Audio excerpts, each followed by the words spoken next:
এটা লজ্জার ব্যাপার। সরকার কেন সবাইকে নিয়ে কুলামনে বসছে না? বাস্তব অবস্থা কেন তুলে ধরছে না? আমরা সবাই এই সংকট নিরসনের অংশীদার হতে চাই।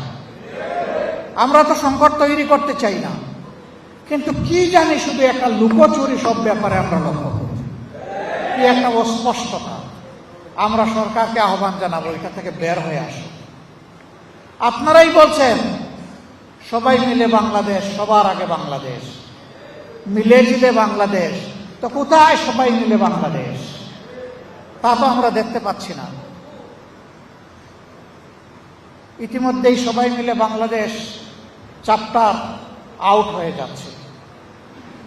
আপনারা দেখেছেন একটা নির্বাচিত সরকার প্রতিষ্ঠিত হওয়ার পরে, ইন্টারিম গভর্নমেন্ট বা তার আগেও এইরকম প্রশাসকের ছড়াছড়ি ছিল না। এখন সব জায়গায় প্রশাসক বসিয়ে দেওয়া হচ্ছে।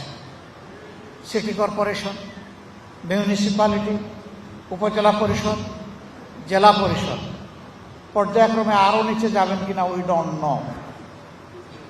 সবাই মিলে বাংলাদেশ এতগুলা প্রশাসক নিয়োগ করলেন। এমনিই তো এটা হওয়া উচিত নয়, এমনিই সাংবিধানিক কারণে এটা বেআইনি।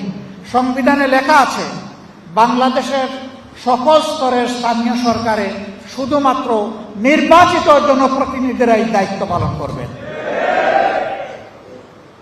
আপনারা সব জায়গায় বসিয়ে দিচ্ছেন প্রশাসন, সব দলের লোক। কেউ কেউ জাতীয় সংসদ নির্বাচনে অংশগ্রহণ করেছেন, এখানে তারা সফল হননি, জনগণের ম্যান্ডেট পেতে সমর্থন পাননি। এখন তাদেরকে আরো বড় বড় জায়গায় বসাই দেওয়া হচ্ছে।